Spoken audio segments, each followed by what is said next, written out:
اعوذ باللہ من الشیطان الرجیم بسم اللہ الرحمن الرحیم السلام علیکم ورحمۃ اللہ وبرکاتہ۔ دوستو، آج ہم حضرت محمد مصطفیٰ صلی اللہ علیہ وآلہ وسلم کے سفر شام کے بارے میں بات کریں گے، تو ویڈیو کو اینڈ تک لازمی دیکھیں۔ اگر ویڈیو پسند ہے تو اس کو لائک اور شیئر بھی کریں اور ہمارے چینل کو بھی سبسکرائب کریں۔ حضرت عبد المطلب رضی اللہ عنہ کے انتقال کے بعد نبی کریم صلی اللہ علیہ وآلہ وسلم کی پرورش آپ کے چچا ابو طالب کے ذمہ آئی، اور ابو طالب کو بھی اپنے بھتیجے سے حد درجہ کی محبت تھی۔ جب انہوں نے آپ کی برکات دیکھی، معجزے دیکھے، تو ان کی محبت میں اور اضافہ ہو گیا۔ یہ مالی اعتبار سے کمزور تھے، 2 وقت سارے گھرانے کو پیٹ بھر کر کھانا نہیں ملتا تھا، لیکن جب نبی کریم صلی اللہ علیہ وآلہ وسلم ان کے ساتھ کھانا کھاتے تو تھوڑا کھانا بھی ان سب کے لیے کافی ہو جاتا، سب کے پیٹ بھر جاتے۔ اسی لیے جب دوپہر یا رات کے کھانے کا وقت ہوتا تو دسترخوان پر بیٹھتے تو ابو طالب ان سے کہتے، ابھی کھانا شروع نہ کرو، میرا بیٹا آ جائے پھر شروع کرنا۔ پھر آپ تشریف لے آتے اور ان کے ساتھ بیٹھ جاتے۔ آپ صلی اللہ علیہ وآلہ وسلم کی برکت اس طرح ظاہر ہوتی کہ سب کے سیر ہونے کے بعد بھی کھانا بچ جاتا۔ اگر دودھ ہوتا تو پہلے نبی کریم صلی اللہ علیہ وآلہ وسلم کو پینے کے لیے دیا جاتا، پھر ابو طالب کے بیٹے پیتے، یہاں تک کہ ایک ہی پیالے سے سب کے سب دودھ پی لیتے، خوب سیر ہو جاتے اور دودھ پھر بھی بچ جاتا۔ ابو طالب کے لیے ایک تکیہ رکھا ہوتا تھا، وہ اس کے ساتھ ٹیک لگا کر بیٹھتے تھے۔ رسول اللہ صلی اللہ علیہ وآلہ وسلم تشریف لاتے تو آ کر سیدھے اس تکیے کے ساتھ بیٹھ جاتے۔ یہ دیکھ کر ابو طالب کہتے، میرے بیٹے کو اپنے بلند مرتبے کا احساس ہے۔ ایک مرتبہ مکہ میں قحط پڑ گیا، بارش بالکل نہ ہوئی، تو آپ کی دعا اور برکت سے خوب بارش برسی اور قحط کا خاتمہ ہو گیا۔ روایات میں آتا ہے کہ ابو طالب ایک بار ذو المجاز کے میلے میں گئے۔ یہ جگہ عرفات سے تقریباً 8 کلومیٹر دور ہے۔ ان کے ساتھ رسول اللہ صلی اللہ علیہ وآلہ وسلم بھی تھے۔ ایسے میں ابو طالب کو پیاس محسوس ہوئی۔ انہوں نے آپ سے کہا، بھتیجے، مجھے پیاس لگی ہے۔ یہ بات انہوں نے اس لیے نہیں کہی کہ آپ کے پاس پانی تھا، بلکہ اپنی بے چینی ظاہر کرنے کے لیے کہی تھی۔ چچا کی بات سن کر آپ فوراً سواری سے اتر آئے اور بولے، چچا جان، آپ کو پیاس لگی ہے؟ انہوں نے کہا، ہاں بھتیجے، پیاس لگی ہے۔ یہ سنتے ہی آپ صلی اللہ علیہ وآلہ وسلم نے ایک پتھر پر اپنا پاؤں مارا۔ جوں ہی آپ نے پتھر پر پاؤں مارا، اس کے نیچے سے صاف اور عمدہ پانی پھوٹ نکلا۔ انہوں نے ایسا پانی پہلے کبھی نہیں پیا تھا۔ خوب سیر ہو کر پانی پیا۔ پھر انہوں نے پوچھا، بھتیجے، کیا آپ سیر ہو چکے؟ نبی کریم صلی اللہ علیہ وآلہ وسلم نے فرمایا، ہاں۔ آپ نے اسی جگہ اپنی ایڑی پھر ماری اور وہ جگہ دوبارہ ایسی خوش ہو گئی جیسے پہلے تھی۔ دوستو، کہتے ہیں کہ حضور نبی کریم صلی اللہ علیہ وسلم چند سال اپنے دوسرے چچا زبیر بن عبد المطلب کے ساتھ بھی رہے۔ اس زمانے میں ایک مرتبہ حضور صلی اللہ علیہ وآلہ وسلم اپنے ان چچا کے ساتھ ایک قافلے میں یمن تشریف لے گئے۔ راستے میں ایک وادی سے گزر ہوا۔ اس وادی میں ایک سرکش اونٹ رہتا تھا، گزرنے والوں کا راستہ روک لیتا، مگر جوں ہی اس نے نبی کریم صلی اللہ علیہ وآلہ وسلم کو دیکھا تو فوراً بیٹھ گیا اور زمین سے اپنی چھاتی رگڑنے لگا۔ آپ صلی اللہ علیہ وسلم اپنے اونٹ سے اتر کر اس پر سوار ہو گئے۔ اب وہ اونٹ آپ کو لے کر چلا اور وادی کے پار تک لے گیا۔ اس کے بعد آپ نے اس اونٹ کو چھوڑ دیا۔ روایات کے مطابق یہ قافلہ جب سفر سے واپس لوٹا تو ایک ایسی وادی سے اس کا گزر ہوا جو طوفانی پانی سے بھری ہوئی تھی۔ پانی موجیں مار رہا تھا۔ یہ دیکھ کر آپ صلی اللہ علیہ وآلہ وسلم نے قافلے والوں سے فرمایا، میرے پیچھے پیچھے آؤ۔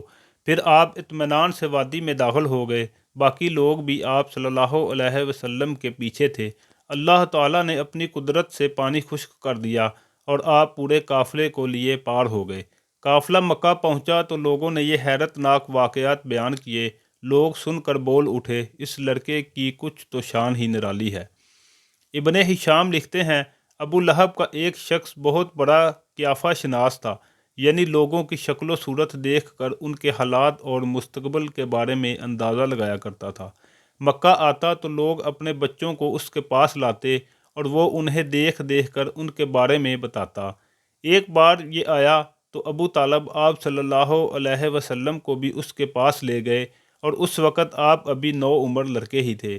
قیافہ شناس نے آپ کو ایک نظر دیکھا، پھر دوسرے بچوں کو دیکھنے لگا۔ فارغ ہونے کے بعد اس نے کہا، اس لڑکے کو میرے پاس لاؤ۔ ابو طالب نے یہ بات محسوس کر لی تھی کہ قیافہ شناس نے ان کے بھتیجے کو عجیب نظروں سے دیکھا ہے، لہٰذا وہ آپ صلی اللہ علیہ وسلم کو لے کر وہاں سے نکل آئے۔ جب قیافہ شناس کو معلوم ہوا کہ آپ وہاں موجود نہیں ہیں تو وہ چیخنے لگا، تمہارا برا ہو، اس لڑکے کو میرے پاس لاؤ جسے میں نے ابھی دیکھا ہے۔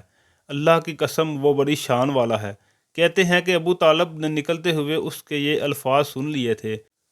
دوستو، کتب میں آپ صلی اللہ علیہ وآلہ وسلم کی شان کے حوالے سے ایک عجیب واقعہ نقل ہوا جو آپ صلی اللہ علیہ وآلہ وسلم کے شام کے سفر کے حوالے سے ہے۔ کہتے ہیں ابو طالب نے تجارت کی غرض سے شام جانے کا ارادہ کیا تو نبی کریم صلی اللہ علیہ وآلہ وسلم نے بھی ساتھ جانے کا شوق ظاہر فرمایا۔ بعض روایات میں آتا ہے کہ آپ صلی اللہ علیہ وآلہ وسلم نے جانے کی خاص طور پر فرمائش کی تو ابو طالب نے کہا، اللہ کی قسم میں اسے ساتھ ضرور لے جاؤں گا، نہ یہ کبھی مجھ سے جدا ہو سکتا ہے، نہ میں اسے کبھی اپنے سے جدا کر سکتا ہوں۔ ایک روایت میں یوں آیا ہے کہ آپ صلی اللہ علیہ وآلہ وسلم نے ابو طالب کی اونٹنی کی لگام پکڑی اور فرمایا، چچا جان، آپ مجھے کس کے پاس چھوڑے جا رہے ہیں؟ میری نہ ماں ہے نہ باپ۔ اس وقت آپ صلی اللہ علیہ وآلہ وسلم کی عمر مبارک 9 سال تھی۔ آخر ابو طالب آپ کو ساتھ لے کر روانہ ہوئے۔ آپ صلی اللہ علیہ وآلہ وسلم کو اپنی اونٹنی پر بٹھایا، راستے میں عیسائیوں کی ایک عبادت گاہ کے پاس ٹھہرے۔ خانقاہ کے راہب نے نبی کریم صلی اللہ علیہ وسلم کو دیکھا تو چونک اٹھا۔ اس نے ابو طالب سے پوچھا، یہ لڑکا تمہارا کون ہے؟ انہوں نے جواب دیا، یہ میرا بیٹا ہے۔ یہ سن کر راہب نے کہا، یہ تمہارا بیٹا نہیں ہو سکتا۔ یہ سن کر ابو طالب بہت حیران ہوئے اور بولے، کیا مطلب؟ یہ کیوں میرا بیٹا نہیں ہو سکتا؟ اس نے کہا، یہ ممکن ہی نہیں کہ اس لڑکے کا باپ زندہ ہو، یہ نبی ہے۔ مطلب یہ تھا کہ ان میں جو نشانیاں ہیں وہ دنیا کے آخری نبی کی ہیں، اور ان کی ایک علامت یہ ہے کہ وہ یتیم ہوں گے۔ ان کے باپ کا انتقال اسی زمانے میں ہو جائے گا جب کہ وہ ابھی پیدا ہونے والے ہوں گے۔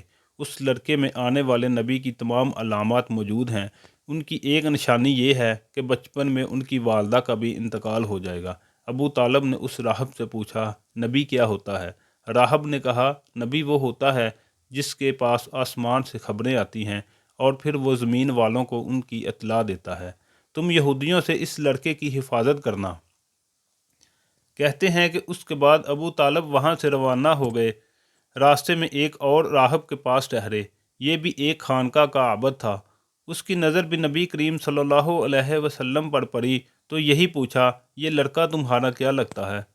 ابو طالب نے اس سے بھی یہی کہا، یہ میرا بیٹا ہے۔ راہب یہ سن کر بولا، یہ تمہارا بیٹا نہیں ہو سکتا، اس کا باپ زندہ ہو ہی نہیں سکتا۔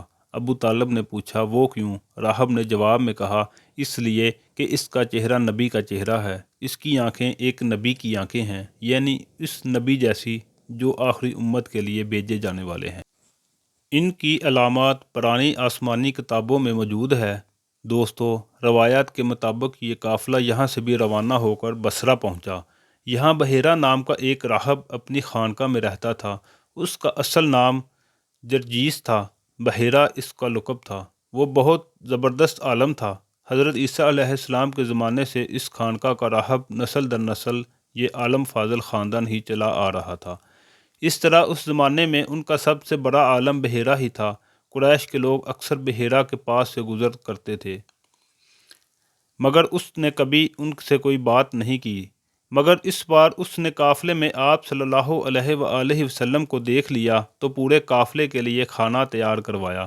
بحیرہ نے یہ منظر بھی دیکھا کہ نبی کریم صلی اللہ علیہ وآلہ وسلم پر ایک بدلی سایہ کیے ہوئے تھی۔ جب یہ قافلہ ایک درخت کے نیچے آ کر ٹھہرا تو اس نے بدلی کی طرف دیکھا، وہ اب اس درخت پر سایہ ڈال رہی تھی اور اس درخت کی شاخیں اس طرف جھک گئی تھی جس طرف نبی کریم صلی اللہ علیہ وسلم موجود تھے۔ اس نے دیکھا بہت سی شاخوں نے آپ صلی اللہ علیہ وسلم کے اوپر جمع گٹھا سا کر لیا تھا۔ اصل میں ہوا یہ تھا، جب نبی کریم صلی اللہ علیہ وسلم اس درخت کے پاس پہنچے تو قافلے کے لوگ پہلے ہی سایہ دار جگہ پر قبضہ کر چکے تھے۔ اب آپ کے لیے کوئی سایہ دار جگہ نہیں بچی تھی۔ چنانچہ آپ جب دھوپ میں بیٹھے تو شاخوں نے اپنا رخ تبدیل کر لیا اور آپ کے اوپر جمع ہو گئیں۔ اس طرح آپ مکمل طور پر سائے میں ہو گئے۔ بحیرہ نے یہ منظر صاف دیکھا تو آپ کی یہ نشانی دیکھ کر اس نے قافلے والوں کو پیغام بھجوایا، اے قریشیو، میں نے آپ لوگوں کے لیے کھانا تیار کروایا ہے۔ میری خواہش ہے کہ آپ تمام لوگ کھانا کھانے آئیں، یعنی بچے بڑے اور غلام سب آئیں۔ بحیرہ کا یہ پیغام سن کر قافلے میں سے ایک نے کہا، اے بحیرہ، آج تو آپ نیا کام کر رہے ہیں، ہم تو اکثر اس راستے سے گزرتے ہیں، آپ نے کبھی دعوت کا انتظام نہیں کیا، پھر آج کیا بات ہے؟ بحیرہ نے انہیں صرف اتنا جواب دیا، تم نے ٹھیک کہا، لیکن بس آپ لوگ مہمان ہیں اور مہمان کا اکرام کرنا بہت اچھی بات ہے۔ اس طرح تمام لوگ بحیرہ کے پاس پہنچ گئے، لیکن اللہ کے رسول صلی اللہ علیہ وسلم ان کے ساتھ نہیں تھے۔ انہیں پڑاؤ پر ہی چھوڑ دیا گیا۔ آپ کو قافلے کے ساتھ اس لیے نہیں لے جایا گیا کہ آپ کم عمر تھے۔ آپ وہیں درخت کے نیچے بیٹھ گئے۔ ادھر بحیرہ نے لوگوں کو دیکھا اور ان میں سے کسی میں اسے وہ صفت نظر نہ آئی جو آخری نبی کے بارے میں اسے معلوم تھی، نہ ان میں سے کسی پر وہ بدلی نظر آئی، بلکہ اس نے عجیب بات دیکھی کہ وہ بدلی وہیں پڑاؤ کی جگہ پر ہی رک گئی تھی۔ اس کا صاف مطلب یہ تھا، بدلی وہیں ہے جہاں اللہ کے رسول ہیں۔ تب اس نے کہا، اے قریش کے لوگو، میری دعوت سے آپ میں سے کوئی بھی پیچھے نہیں رہنا چاہیے۔ اس پر قریش نے کہا، اے بحیرہ، جن لوگوں کو آپ کی اس دعوت میں لانا ضروری تھا ان میں سے تو کوئی نہیں رہا، ہاں ایک لڑکا رہ گیا ہے جو سب سے کم عمر ہے۔ بحیرہ بولا، تب پھر مہربانی فرما کر اسے بھی بلا لیں، یہ کس قدر بری بات ہے کہ آپ سب آئیں اور آپ میں سے ایک رہ جائے، اور میں نے اسے آپ لوگوں کے ساتھ دیکھا تھا۔ تب ایک شخص گیا اور آپ صلی اللہ علیہ وسلم کو ساتھ لے کر بحیرہ کی طرف روانہ ہوا۔ اس وقت وہ بدلی آپ کے ساتھ ساتھ چلی اور تمام راستے اس نے آپ صلی اللہ علیہ وسلم پر سایہ کیے رکھا۔ بحیرہ یہ منظر صاف دیکھا رہا تھا۔ وہ اب آپ صلی اللہ علیہ وسلم کو اور زیادہ غور سے دیکھ رہا تھا اور آپ کے جسم مبارک میں وہ علامات تلاش کر رہا تھا جو ان کی کتب میں درج تھی۔ جب لوگ کھانا کھا چکے اور ادھر ادھر ہو گئے، تب بحیرہ آپ صلی اللہ علیہ وسلم کے پاس آیا اور بولا، میں لات اور عزا کے نام پر آپ سے چند باتیں پوچھنا چاہتا ہوں، جو میں پوچھوں آپ مجھے بتائیں۔ اس کی بات سن کر آپ صلی اللہ علیہ وسلم نے فرمایا، لات اور عزا کے نام پر مجھ سے کچھ نہ پوچھو، اللہ کی قسم مجھے سب سے زیادہ نفرت انہی سے ہے۔ اب بحیرہ بولا، اچھا تو پھر اللہ کے نام پر بتائیں جو میں پوچھنا چاہتا ہوں۔ تو آپ صلی اللہ علیہ وسلم نے فرمایا، پوچھو، کیا پوچھنا ہے؟ اس نے بہت سے سوالات کیے، آپ کی عادات کے بارے میں پوچھا۔ اس کے بعد اس نے آپ صلی اللہ علیہ وسلم کی کمر پر سے کپڑا ہٹا کر مہر نبوت کو دیکھا۔ وہ بالکل ویسی ہی تھی جیسا کہ اس نے اپنی کتابوں میں پڑھا تھا۔ اس نے فوراً مہر نبوت کی جگہ کو بوسہ دیا۔ قریش کے لوگ یہ سب دیکھ رہے تھے اور حیران ہو رہے تھے۔ آخر لوگ کہے بغیر نہ رہ سکے، یہ راہب محمد صلی اللہ علیہ وسلم میں بہت دلچسپی لے رہا ہے، شاید اس کے نزدیک ان کا مرتبہ بہت بلند ہے۔ ادھر نبی کریم صلی اللہ علیہ وسلم سے بات چیت کرنے کے بعد بحیرہ ابو طالب کی طرف آیا اور بولا، یہ لڑکا تمہارا کیا لگتا ہے؟ ابو طالب نے کہا، یہ میرا بیٹا ہے۔ اس پر بحیرہ نے کہا، نہیں، یہ تمہارا بیٹا نہیں ہو سکتا، یہ نہیں ہو سکتا کہ اس کا باپ زندہ ہو۔ ابو طالب کو یہ سن کر حیرت ہوئی، پھر انہوں نے کہا، دراصل یہ میرے بھائی کا بیٹا ہے، ان کا باپ کہاں ہے؟ وہ فوت ہو چکا ہے، اس کا انتقال اس وقت ہو گیا تھا جب یہ ابھی پیدا نہیں ہوئے تھے۔ یہ سن کر بحیرہ بول اٹھا، ہاں یہ بات صحیح ہے، اور ان کی والدہ کا کیا ہوا؟ ان کا ابھی تھوڑا عرصہ پہلے ہی انتقال ہوا ہے۔ یہ سنتے ہی بحیرہ نے کہا، بالکل ٹھیک کہا، اب تم یوں کرو کہ اپنے بھتیجے کو واپس وطن لے جاؤ، یہودیوں سے ان کی پوری طرح سے حفاظت کرنا۔ اگر انہوں نے انہیں دیکھ لیا اور ان میں وہ نشانیاں دیکھ لیں جو میں نے دیکھی ہیں تو وہ انہیں قتل کرنے کی کوشش کریں گے۔ تمہارا یہ بھتیجا نبی ہے، اس کی بہت شان ہے، ان کی شان کے بارے میں ہم اپنی کتابوں میں بھی لکھا ہوا پاتے ہیں، اور ہم نے اپنے باپ داداؤں سے بھی بہت کچھ سن رکھا ہے۔ میں نے یہ نصیحت کر کے اپنا فرض پورا کر دیا ہے، اور انہیں واپس لے جانا تمہاری ذمہ داری ہے۔ کہتے ہیں کہ ابو طالب بحیرہ کی باتیں سن کر خوف زدہ ہو گئے۔ آپ صلی اللہ علیہ وآلہ وسلم کو لے کر مکہ واپس آ گئے۔ اس واقعے کے وقت آپ صلی اللہ علیہ وآلہ وسلم کی عمر 9 سال تھی۔ سبحان اللہ۔